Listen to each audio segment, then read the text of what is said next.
Hey guys, this is Josh from Arcknight. I have some stuff to show you. The out-of-the-box Arcknight kit is completely finished, and I want to go over the components with you.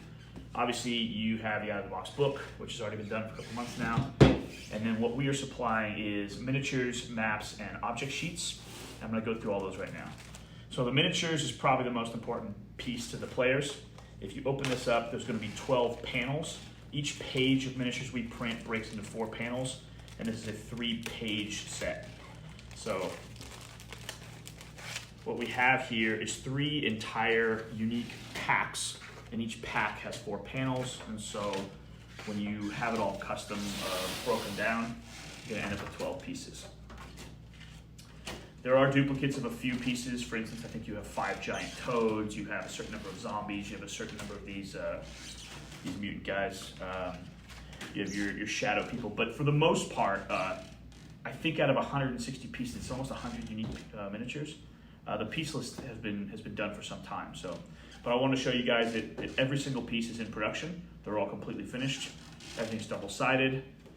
The printing was fantastic, and we actually have a fresh new die for all this. So the cutting, the popping should all be painless. Everything should pop out really nicely. And that's, sometimes when we have a dull blade, the dull blade is one of those issues of contention where one person might say, hey, this product is really great and it pops out easy, and another person says, well, I thought they ripped apart. That comes down to the sharpness of the blade. So we went ahead and we made a brand new die for all of this. So everything should be cut very, very smoothly. And that's basically that. To go with these, we have some bases. So we have made custom panels of bases for this project. I don't know the exact counts, but it's a mixture of 1-inch bases, 2-inch bases, a 3-inch base, and flying sticks that come with the flying bases. And the 2-inch bases have double slots. And the reason we did that is there's one particular encounter where you have the giant toads, the 5 lizardmen riding the 5 giant toads. We wanted to make sure that in order to do that properly, you would have every one of your giant toads on a giant base, and then the guy who's mounted with it be with him. Now there's other cases you can use that as well. When you have the flying giant bats, you can mount your guy with your giant bat. There's other times you want the double-slotted base, but specifically there was no other way to tackle that encounter but to just go for it and say, hey, let's double-slot these and let's give you 5 2-inch bases. So the bases are going to come in a bag like this. And I believe, I'm second-guessing myself now, but this development's long done, so I'm sure it's right. There are more bases than you need in any given encounter. So no matter what the encounter is, you can put every single piece in the encounter on the table at the same time. So that's that. So with miniatures off the table, the next 2 are the maps and the objects. The maps were the biggest development piece of this entire project. It is absolutely enormous. But I'm going to go to objects next just because objects are brand new and no one in the world has ever seen this before. We have conceptually said we know we can do top-down objects in a better way. We can do them die cut. We're going to do them in an upcoming project.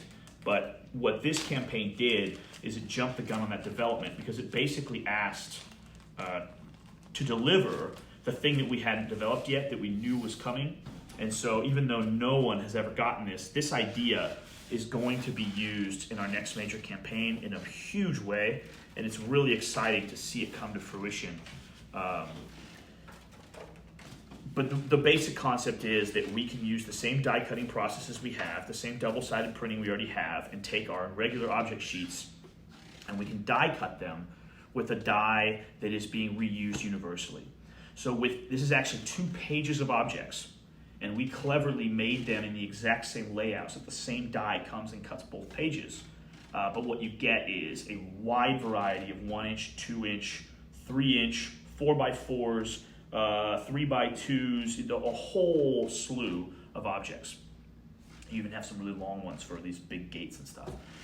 And what this does is it gives you a double-sided transparent piece that lays flat to the table. I'll break these all up in a minute. Actually, I don't think I want to break these up because this one's it's perfect. So I think our 1.0 is going to go straight to you guys. But I'll break up another one and make another video so you can show them. But what they do is they lay flat on the table. We've even tested with fans and blowing on them. They are thin enough and they get right to the table and they get enough friction that they just don't move. And otherwise they layer over your maps. But what we have here is in the battle scene where the guys come out of the ground, we have the giant pit hole. So where you have a big city map, but you don't have a hole in the middle, rather than pigeonhole that map to have a huge hole, we use the overlay to create your hole, or to create a cavern going down. Or if there's a place in a mountainside where you want there to be a wall, you can overlay wall. If you want there to be an opening, you can overlay a broken piece of rock. You can overlay the gate. You can overlay a different version of the gate. So whether your gate is open or closed has to do with which transparent overlay you're overlapping onto our map. And that way you can get so much more done with the same pieces. And especially a project like this where we have a set number of maps that we're reusing in many ways, the overlays can dramatically change what the map is. So when you take a little, it's like a 6x6 stone room, you could have it be a jail, you could have it be a regular room, you could have it be a barracks, but when you drop in something like this key piece that is the moat of water and the trap inside, you create one of the scenarios in 1 second, because this is that two-sided weight trap with the fairy inside, and you drop that in as an object overlay. We're very excited by this. Like I said, no one has seen this. The art for these objects are entirely new, and we did them double-sided, we did them die cut, and this is the first time this die has ever seen the light of day. So we're really excited to see you guys' reaction to this. So yeah, and the double-sidedness in many cases isn't super helpful, but in a lot of cases we can do tricks. Like I believe all these runes, the backside can show the same thing. But in other cases where you have this boulder, on the other side you have a treasure. You have cases where these statues on one side are all the same, but on the other side they're all different colors. So you can write notes to yourself for which statue's the real one, which statue comes alive, which statue doesn't. We have mushrooms on one side and rocks on the other. You can have little notes to yourself that you dry erase on the back that tells you which of the sheep might have the Sarah bug inside of it hiding.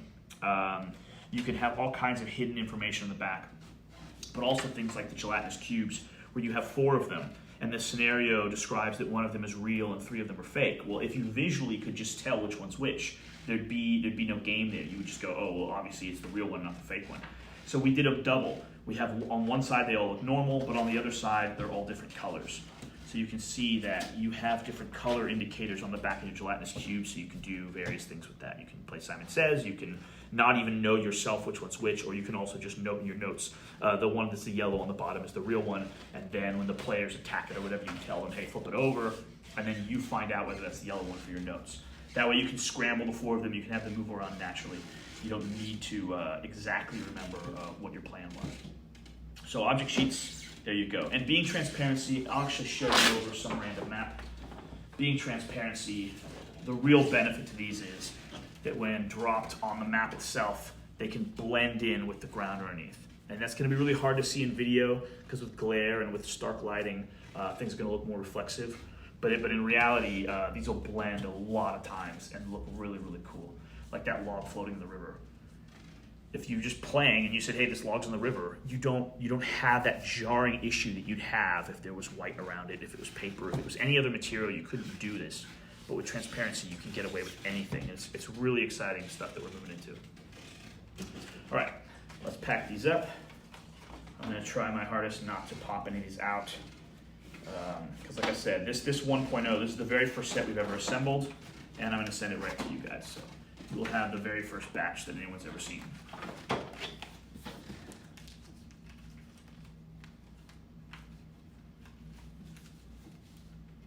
I'll do it later. Let me just slow down the video. All right, on to maps. This maps project is absolutely enormous. It's probably the same size as our original Kickstarter maps project, just as a tangent. This is 46 tiles of maps, and most of them are full 11-17 map tiles, just like our original campaigns. But as you might have already had spoiled for you, later in the pack you're going to have some that are cut in half long ways, some that are cut in half fat ways, and some that are even cut in fourths. So you have a new type of thing that is like a map card, but I'll get into that in a minute. Everything is laminated, everything's wet and dry erased, everything's color corrected, they're all freshly printed. So it's really exciting. So we have the Great Hall, we have an outdoor forest river page. All these maps are attempting to be modular in ways that can be used in the encounter in multiple ways, but also could be added to your existing set of Arcknight maps just to give you more options. We have a giant grass field with the hay. On the back we have like the peninsula inlet, which you'll use when you want to create the big island and put the mansion on top.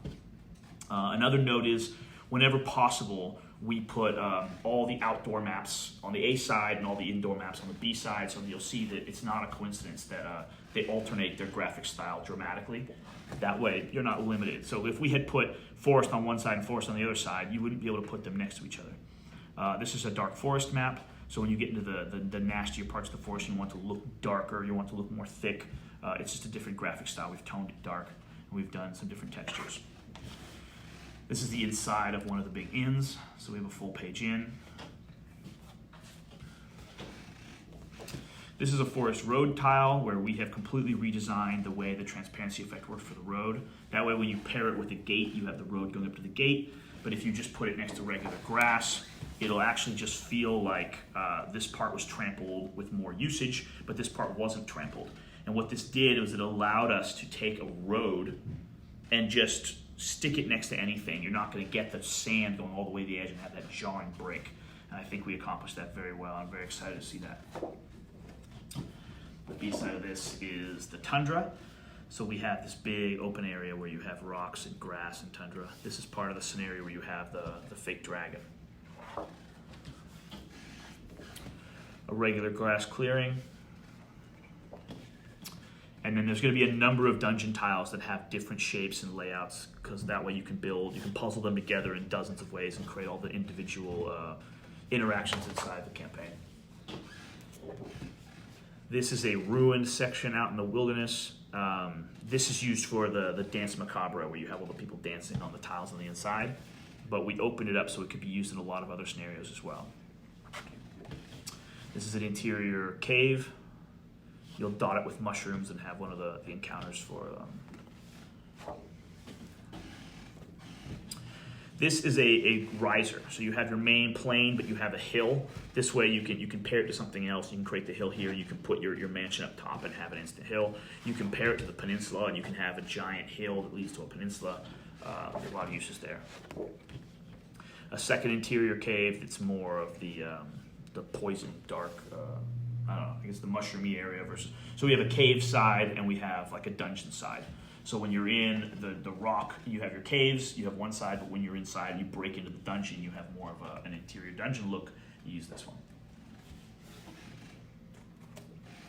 More grass for some of the scenarios that require 2 or 3 pages of grass to tile together. This is the funerary barge, so you'll have one of the big encounters, I don't remember her name off the top of my head, Apothrica or something like that. You have that scene with her where she's on the funeral barge going down the river. We call this the big tree. There's several scenarios where you come through the forest and you talk to this giant living tree, or you encounter a tree, or in one of the scenarios you dig underneath a large tree and find a cave underneath the tree. So we made a map tile specifically for that that has a huge centerpiece tree that you can interact with in various ways. I'm going to leave this here. I'll talk about it in a minute. This is the first half of our town map. This is a swamp page. Conveniently, the next page is also swamp. So we built 2 swamp tiles where you could actually tile them in a variety of ways just to get swamp. And they're going to create several layouts. But the idea being you need a 2-page swamp. You need a big area of swamp that you can do whatever you want to with.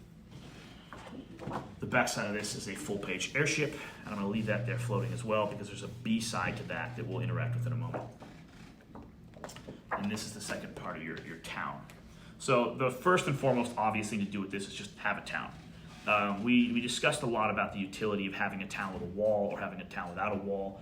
I'm not going to pull it out, but one of the things we decided you could do is if you took your gate, you could lay the gate right on the hard wall and suddenly you get an opening. And that's a really cool effect because then your gate doesn't have to be in one locked in place. We also debated whether it makes any sense to have an interior wall if you were to switch the pages or do something like this. And I remember in one of the major PC video games where you're playing a civil encounter, but an entire section of the city was walled off. And so breaking into another part of town where all the rich people was actually a huge part of the plot of the game. So the more we looked at it, we're like, yeah, having an interior wall has all kinds of potential uses. So we left it like that. So while the basic scenario is to have a big house, a big town, have a wall on one side, possibly put the gate there, or possibly have this be a part of the town where there isn't an opening, and then we have a normal gate on the other side. We created it where you can actually use this in a lot of different scenarios. You can have this be just a wall in the middle of nowhere. You can have this be a fence in the middle of nowhere. You can have your gate or you can have that road coming out this way. So, but the big thing for the scenario in the book is just to have a big town, drop your hole in the middle, and have the monsters coming out of the center. So if you want to have your fight, there it is. B side of this is the big tree. The B side of this is the swamps. We've seen those now. This is a standalone large barge. Notice that this is the first of what we're calling map cards, because people are used to our maps, they're used to our tiles. We have full 1117 tiles. This is the first time in our history where we have taken a map, printed it in the normal way, but then we've cut it down further. And so what we did with this is we had one page that actually cut into 2 maps like this. So you have a full boat map card, and then the B side of this is an entirely separate boat map card. So you have 2 different boats there. The other B side, the other card is a 3rd boat, and I think actually this is the underside of another boat. I believe that's right. I believe technically in the encounter, this is the above deck and below deck of one boat, but of course, like any boat, you could also just reimagine this as its own 3rd boat. The B side of this is also the underside of the airship. So if you're in the airship and you go below decks, you have an airship below deck, but nothing is stopping you from using this as an independent airship. Again, another reason why we did not want the airship bottom to be underneath the airship. We didn't want this scene to play out and then you had to flip your map in order to continue. It's way better to have this as a separate piece. You could pretend this is a second airship assaulting. You could pretend that as they go below decks, they change maps. Do it however you want, but we wanted you to have it on different cards for that exact reason. You then have similar logic. There's a boat and its underside, but this is a much shorter, fatter boat, so we flipped the side. This also allowed the B sides to then be different dungeon pieces that didn't need to be full page. So this is a dungeon encounter where you find these coins, and as you activate them, the different things happen as you step on them. There's actually a series of object token coins as well that represent some connection with these. This is just a big, wide room. I think this is where you can definitely put your trap down. You can do a lot of things with these tiles. A lot of these dungeon tiles, of course, are designed. They can tile in a very streamlined, generic way so that you have maximum options as far as building something. So as we continue, you're going to get a lot of these map cards. This is a T-section, a 4-square room, and the other side is a smaller inn. This is the room, I believe, where you fight the different gelatinous cubes, and it's like a big disco dance floor. And on the other side, you have a small cottage with some farmland outside. I think this is the T version, this is the cottage. I could be wrong about that, but another regular room, another 4-ended room. So all these different scenarios, when pairing a full page and a half page, are going to create all the different possibilities. Here is the 5-sided room with the mirror reflections where you fight your own shadows. Here is the 4-square, another one of these. So again, you have a rounded option, you have a square option, and you can tile these in dozens of possible ways. And then for our last page, we went even further I can't speak. We went smaller still, where we have the full magnificent mansion, has a ground floor, a second floor, and then a top deck. And again, we knew that there was many ways we could put them on less cards, but there was no real way to do this without compromising unless we put it on different tiles, so we went for it. So the A side of all these is your 3-layer mansion. And then again, you might want this to stand alone as top of a tower, you might want this just to be its own individual building, but if you want to play it as a tavern, the coolest thing is if you give players this magical item, you can say, here you go. They can carry it with them, they can take it, they can pull it out of their pocket. They're kind of in control of their magnificent mansion, which I think is just such a cool, lasting, thing you get to take away with you. And then on the B side of these, this is the big dais in one of the battles where you fight the giant horse on it. This, I believe, is the back of the wagon when you walk into the wagon, and it's like a TARDIS box where once you get inside, it's magically much larger than you thought outside. So once you step into this, the doodad of the wagon, this is actually the interior room you step into, like a magic pocket. So it's the full like the shop. And I don't quite recall what this is, but it's an instant encounter when you go into someone's house and you have a home that's been damaged. This might have been the farm house that connects to the big farm for when the brain bug killed the person on the farm, and you go in there.